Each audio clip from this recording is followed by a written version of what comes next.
Middle ఈస్ట్లో యుద్ధ మేఘాలు కమ్ముకున్నాయి.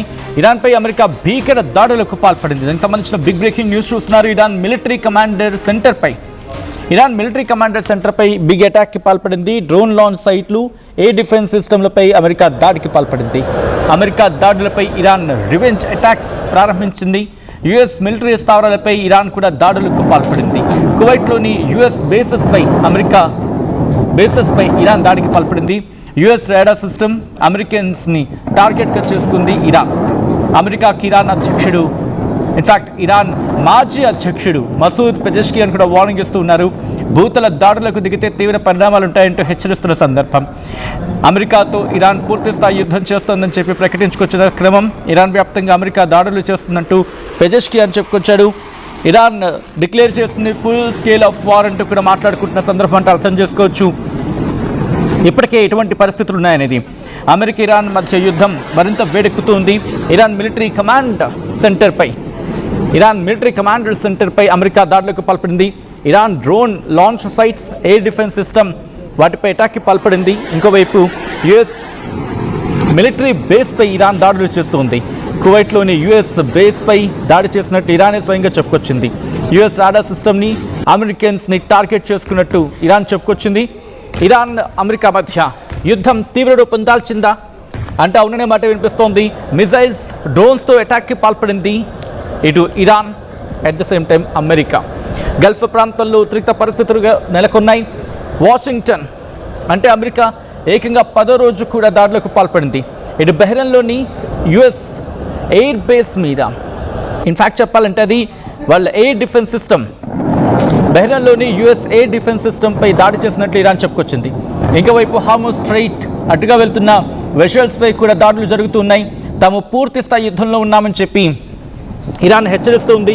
ఇరాన్ దాడులు ఇద్దరు అమెరికన్ సైనికులు మరణించినట్లు అమెరికా కూడా ధృవీకరించింది.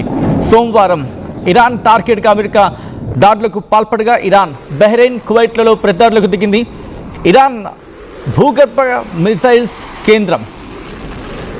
భూగర్భ క్షిపణి కేంద్రంగా భావిస్తున్న తబ్రిజ్ నగరంలో అమెరికా దాడులకు పాల్పడింది. ఈ దాడుల్లో ఒకరు మరణించారని చెప్పి ఇరాన్ స్వయంగా ప్రకటించుకొచ్చింది.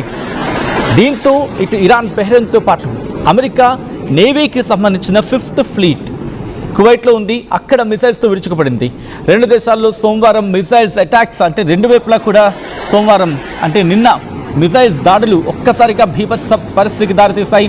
ఇటు దూసుకొస్తున్న మిసైల్స్ని అడ్డుకుంటున్నట్లు కువైట్ చెప్పుకొచ్చినప్పటికీ రెండు దేశాల మధ్య మాత్రం ఇక యుద్ధానికి తాత్కాలిక విరామం ప్రకటిస్తూ మాట్లాడుకున్న MOU లేకపోతే ఆ కాల్పుల విరమణ ఒప్పందం సీజ్ ఫైర్ ప్రస్తుతం ఉల్లంఘన కాదు, ఏకంగా పూర్తిగా ఎత్తేసినట్లుగానే భావించాలి. ఈ కథను మిమ్మల్ని కాస్త కలవరపరచొచ్చు. దీనికి సంబంధించిన జాగ్రత్తలు తీసుకోవాలని RTV సూచించడం జరుగుతోంది. This is the disturbing content. Video description is highly advised. దాడులకు సంబంధించిన దృశ్యాలు చూద్దాం.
ప్రస్తుతం ప్రతిదాడులతో ఇటు గల్ఫ్ ప్రాంతంతో సహా మిడిల్ ఈస్ట్ అట్టుడికిపోతూ ఉంది. అమెరికా చేస్తున్న దాడులతో ఇరాన్ చేస్తున్న దాడులతో గల్ఫ్ దేశాలు కునుకు లేకుండా బతుకుతూ ఉన్నాయి. కంటి మీద కునుకు లేకుండా ఉన్నాయంటే అర్థం చేసుకోవచ్చు. ప్రతిదాడులతో ప్రస్తుతం మధ్యప్రాచ్యం మంటల్లో చిక్కుకుందా అంటే అవునన్న మాట వినిపిస్తోంది. ఇంతవరకు అమెరికా నువ్వు దాడి చేస్తే నేను చూశాను, ఇప్పుడు నా దాడులంటే ఏంటో చూపిస్తాను, నీ సైనికుడిని ఒక్కొక్కరిని మట్టు పెడతానంటూ ఇరాన్ వార్నింగ్ ఇస్తూ ఉంది. ఈ క్రమంలోనే ఇరాన్ సైనికుడిని అమెరికన్ సైనికుడిని టార్గెట్గా ఇరాన్ దాడులకు పాల్పడింది. మీరు చూడొచ్చు, యుఎస్ సెంట్రల్ కమాండ్ చేసిన ట్వీట్ ఇది. Today at 4 p.m. ET, US forces begin a new round of strikes against Iran at the commander-in-chief's direction.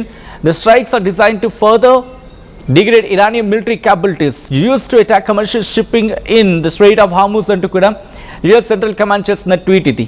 దీంతో పాటు ట్రంప్ కూడా ట్వీట్ చేయడం జరిగింది. ట్రంప్ ఏమంటూ ఉన్నాడు, every time Iran kills an American soldier they will pay for that killing many times over. This directive has been passed on to Secretary of War Pete Hegseth, Chairman of the Joint Chiefs of Staff Daniel Kane, and every leader in the military. President Donald J. Trump అంటూ చెప్పుకొచ్చారు. Trump ఏమంటున్నారంటే, ప్రతిసారి Iran America సోల్జర్ని చంపుతూ ఉన్న ప్రతిసారి వాళ్ళు అంతకు మించి దానికి మూల్యం చెల్లించుకోవాల్సి ఉంటుంది. అంతకు ఎన్నో రెట్ల మూల్యం చెల్లించుకోవాల్సి ఉంటుంది.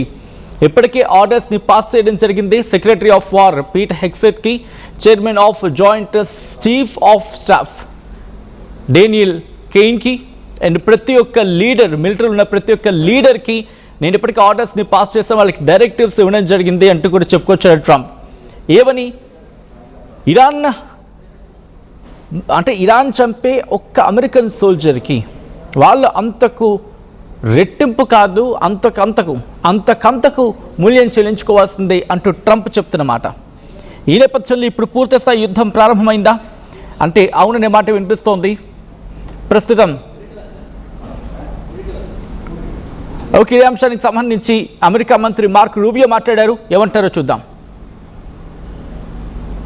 I think CENTCOM has laid it out exactly what the objectives are. The only reason why the U.S. is conducting strikes is against assets of Iran that are being used to attack global commercial shipping. The Straits of Hormuz are international waterway, and they continue to launch against ships in that international waterway. Other countries should join us in this effort, but the United States is involved not just in protecting those ships, but in targeting the places that they use to launch these missiles and drones. So that's what you're seeing, that's what the objective of this mission, and that's what it continues to be. And we continue on a daily basis very successfully to degrade Iran's ability to target and ships. You hear about the ships that have been struck, you don't hear about the ones that have been defended and the ones they haven't been able to launch against. But as long as Iran insists on controlling an international waterway, we're going to have to respond to that. I think CENTCOM has laid it out exactly what the objectives are. ప్రస్తుతం US secretary of state mark Rubio చేసిన statement మీరు చూశారు. చాలా గట్టిగా warning ఇస్తూ ఉన్నారు. ఎక్కడైనా America విషయంలో ఎవరైనా దుష్ప్రవర్తన చేస్తే, అమెరికా పట్ల ఎవరైనా తేడాగా వ్యవహరిస్తే, అమెరికాని ఇబ్బంది పెట్టేలా కనుక ప్రయత్నాలు చేస్తే వాళ్ళకి అంత సమాధానం చెప్తామనే లెక్కలో ఆయన మాట్లాడుకొచ్చారు. ఈ సందర్భంలో ఇరాన్ కూడా అదే రేంజ్లో రియాక్ట్ అవుతూ ఉంది. ఇరాన్ అధ్యక్షుడు అఫ్కోర్స్ రిజిగ్నేషన్ ఇచ్చాడని చెప్తూ ఉన్నారు. అక్కడ ప్రస్తుతం పొలిటికల్ యాక్టివిటీస్ ఏ స్థాయిలో ఉన్నాయో మనం ఎక్స్పెక్ట్ చేయలేం. కొంతమంది ఏమో మాజీ అంటున్నారు, లేదు కొంతమంది ఏమో ప్రస్తుతం అధ్యక్షుడిగా కంటిన్యూ అవుతున్నారని చెప్తూ ఉన్నారు. Whatever it may be, ఏదనుకున్నా, మాజీ అనుకున్నా లేకపోతే ప్రస్తుత అధ్యక్షుడు అనుకున్నా, మసూద్ పెజెష్కియాన్ ఆయన రియాక్ట్ అయ్యాడు. అమెరికా ఇరాన్ మధ్య రెండు వైపుల నుంచి దాడులు జరుగుతున్న క్రమంలో హార్మోజ్ స్ట్రైక్లో నౌకల రాకపోకల విషయంలో అంతరాయం గురించి రియాక్ట్ అవుతూ అక్కడ పరిస్థితులు దిగజారిపోయాయని చెబుతూనే ఇరాన్ ఎలాగైనా అమెరికా మీద పూర్తి స్థాయి యుద్ధానికి సంసిద్ధమయ్యింది అని చెప్పుకొచ్చారు. అంటే తెగించేసాం, ఇంకా తమ దేశం అమెరికాతో పూర్తి స్థాయి యుద్ధం చేస్తుందని చెప్పి ఆయన ప్రకటించడం ప్రస్తుతం అంతకంతకు దానికున్న ఆ గ్రావిటీని తెలియజేస్తూ ఉంది. అండ్ ఇరాన్ వ్యాప్తంగా అమెరికా దాడులని విస్తరించింది. ఈ పరిణామాల్లో దేశ ప్రజలు ఎప్పటికప్పుడు పర్యవేక్షించుకోవాలి, సమీక్షించుకోవాలి, దానికి తదనుగుణంగా నడుచుకోవాలని చెప్పి మసూద్ పెజెష్కియాన్ చెప్తూ ఉన్నారు. అయితే హార్మోజ్ స్ట్రైట్లో కార్గో వెషల్స్ అంటూ ఉంటారు. అంటే ఈ వాణిజ్య నౌకలు కాకుండా ఈ వస్తువులను తీసుకెళ్ళేవి కార్గో వెషల్స్ అంటూ ఉంటారు. వీటిని ఇరాన్ టార్గెట్ చేయడంతోనే అమెరికా దాడులు స్టార్ట్ చేసింది అని చెప్పి అమెరికా చెప్పుకుంటూ ఉంటుంది. అయితే ఇరాన్ డ్రోన్ మిసైల్స్ స్టోరేజ్ ఉంటుంది. ఆ స్టోరేజ్ లేకపోతే వాటికి సంబంధించిన దాని ఏదో అంటూ ఉంటారు, ఒక పెద్ద ఏర్పాటు స్థలం అది. వాటిని దాంతోపాటు తీర ప్రాంతాల్లో ఉన్న వాళ్ళ సర్వేలెన్స్ని, అలాగే వాళ్ళ నేవీ క్యాపబిలిటీస్ని ధ్వంసం చేశామని చెప్పి అమెరికా చెప్పుకొచ్చింది. ఈ క్రమంలో ఇన్ఫాక్ట్ అధ్యక్షుడు పెజెష్కియాన్ కూడా అదే మాట చెప్తూ ఉన్నారు. వాళ్ళు మా డ్రోన్స్ని, మిసైల్స్ స్టోరేజెస్ని వాళ్ళు అటాక్ చేస్తున్నారు, టార్గెట్ చేస్తూ ఉన్నారు. అలాగే మా తీర ప్రాంతాల్లో ఉన్న సర్వేలెన్స్ని టార్గెట్ చేశారు, నేవీ క్యాపబిలిటీస్ని వాళ్ళు టార్గెట్ చేస్తున్నారని చెప్పి ప్రజెష్కిన్ చెప్పుకొచ్చాడు. ఇంకోవైపు అమెరికా మిలిటరీ బేసెస్ ఎక్కడెక్కడ ఉన్నాయో మనం మాట్లాడుకున్నాం. ఇన్ఫ్యాక్ట్ నేను మీకోసం ఇంకోసారి చెప్పే ప్రయత్నం చేస్తాను. వీళ్ళకి జోర్డాన్తో పాటు మిగిలిన ప్రాంతాల్లో కూడా సిరియాలో ఉన్నది, జోర్డన్లో ఉంది, సౌదీ అరేబియాలో ఉంది, బహ్రెయిన్లో ఉంది, headquarters of the 5th fleet అని మాట్లాడుతుంటారు, ఖతర్లో ఉంది, ఆల్ ఉదైద్ ఎయిర్ బేస్ 1996లో కట్టిన అల్ ఉదైద్ ఎయిర్ బేస్ ఉంది, largest US base in the region మాట్లాడుకుంటారు. అండ్ యూఏఈలో అక్కడ అల్ దఫ్రా ఎయిర్ బేస్ ఉంది, బహ్రెయిన్లో a headquarters of US 5th fleet review అని మాట్లాడతారు. అండ్ పర్షియన్ గల్ఫ్లో మ్యారిటైమ్ సెక్యూరిటీలో క్రిటికల్ ఇది.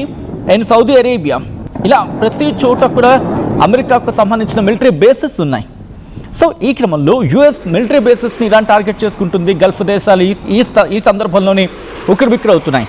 ఇటు కువైట్ గురించి మాట్లాడుకుంటే కువైట్లోని అరిఫ్జాన్ స్థావరంపై తాము ప్రయోగించిన మిసైల్స్ హిమార్స్ రాకెట్ సిస్టమ్స్ ధ్వంసం చేస్తామని చెప్పి ఇరాన్ ప్రకటించింది. హిమార్స్ రాకెట్ సిస్టమ్ని అక్కడ ఏకంగా 13,500 మంది సైన్యం ఉంటారండి కువైట్లో. ఒకరు కాదు, ఇద్దరు కాదు, 13,500 అమెరికన్ సైనికులు అక్కడ ఉంటారు. ఇప్పుడు ఇంకా సంఖ్య పెరిగింది, ఎందుకంటే యుద్ధం సందర్భంలో తమ మిలిటరీ సిస్టమ్ దాని మీద దాడి చేసిన వారిపై ప్రతీకార చర్య తప్పదని చెప్పి యుఎస్ సెంట్రల్ కమాండ్ కూడా చెప్పుకొచ్చింది. ఈ 2 వారాల్లోనే సైనికులు ఏకంగా 100 మంది గాయపడ్డారు. వీరిలో 96% మంది కోలుకుని తిరిగి డ్యూటీస్లోకి చేరారు. ఇంకొంతమంది ఇబ్బంది పడుతున్నారు. ఇంకొక వైపు హార్మోజ్ స్ట్రైట్ గురించి మాట్లాడుతున్న సందర్భం 17 మంది ఇప్పటివరకు మరణించారనేది అమెరికా లెక్కలు చెప్తున్నమాట. కానీ ఇజ్ ఇట్ సో? అది నిజమేనా? ఎందుకు ఈ మాట వస్తుంది? 50,000 మంది సైన్యాన్ని రంగంలోకి దించామని చెప్పి ట్రంప్ చెప్పుకుంటూ వచ్చాడు నిన్న కూడా మొన్న కూడా. యుఎస్ సెంట్రల్ కమాండ్ పోనీ ట్రంప్ అబద్ధం చెప్పాడు అనుకుందాం ఫర్ వైల్. కానీ ఇక్కడ ట్రంప్ చెప్తున్న విషయాన్ని పక్కన పెడితే యుఎస్ సెంట్రల్ కమాండ్ ఏమవుతుంది, ఏకంగా 50,000 మంది సైనికుల్ని మేము మోహరించాం అక్కడ గల్ఫ్లో అంటూ యుఎస్ సెంట్రల్ కమాండ్ చెప్పుకొచ్చింది. సో ఇప్పుడు 50,000 మందిలో ఎంతమంది మరణించారు? ఇంత దాడులు తీవ్రతరం అవుతూ ఉంటే ఏకంగా పోర్టులు లేపేస్తూ ఉన్నారు, మిలిటరీ బేసెస్ని టార్గెట్ చేస్తూ ఉన్నారు. అక్కడ మిజైల్ సిస్టమ్, ఆ దేశాల్లో ఉన్న మిజైల్ సిస్టమ్స్ కాపాడుతున్నాయి అని చెప్పి అమెరికా చెప్పుకుంటూ వస్తోంది. మరి అలాంటప్పుడు అమెరికా ఇన్ని ఏర్పాట్లు చేసుకున్నప్పుడు వాళ్ళ ఎయిర్ డిఫెన్స్ సిస్టమ్ ఏమైనట్టు? ఎందుకంటే ఎక్కడికక్కడ ఎయిర్ డిఫెన్స్ సిస్టమ్ ఏర్పాటు చేసుకుంది కదా అమెరికా దాదాపుగా. ఒకసారి ఘటన ప్రదేశం, ఒకసారి దాడులు ఎలా జరుగుతుందో చూద్దాం.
విజువల్స్ మీరు చూస్తున్నారు. దాడికి సంబంధించి ఏ స్థాయిలో దాడులు జరుగుతున్నాయనేది గల్ఫ్లో ప్రస్తుతం మంటలు రాజుకున్నాయి అనుకోవడంలో ఎటువంటి అతిశక్తి లేదు. నేను మరి కాసేపట్లో లైవ్లోకి ఇన్ఫ్యాక్ట్ జూమ్ ద్వారా జాయిన్ అయ్యి మీకు ఆ డీటెయిల్ని ఎక్స్ప్లెయిన్ చేయబోతూ ఉన్నాను. అంటే ఎక్కడ ఏ స్థితిలో ఉన్నాయి, ఎటువంటి సిచ్యువేషన్స్ ఉన్నాయి, ఎటువంటి బేసెస్ ఉన్నాయి, ఎందుకు టార్గెట్ చేసుకుంటుంది, ఏ ప్రాంతాన్ని టార్గెట్ చేసుకుంటుంది, ఇరాన్కి సంబంధించి ఎక్కడ టార్గెట్ చేసే అవకాశం ఉంది, వీటి గురించి మాట్లాడుకుంటున్న సందర్భం. ఇప్పుడు ఏం జరగచ్చు? మిడిల్ ఈస్ట్లో అయితే మాత్రం యుద్ధ మేఘాలు కమ్ముకుంటూ ఉన్నాయి. ఇటువంటి నేపథ్యంలోని ఇటు ఇరాన్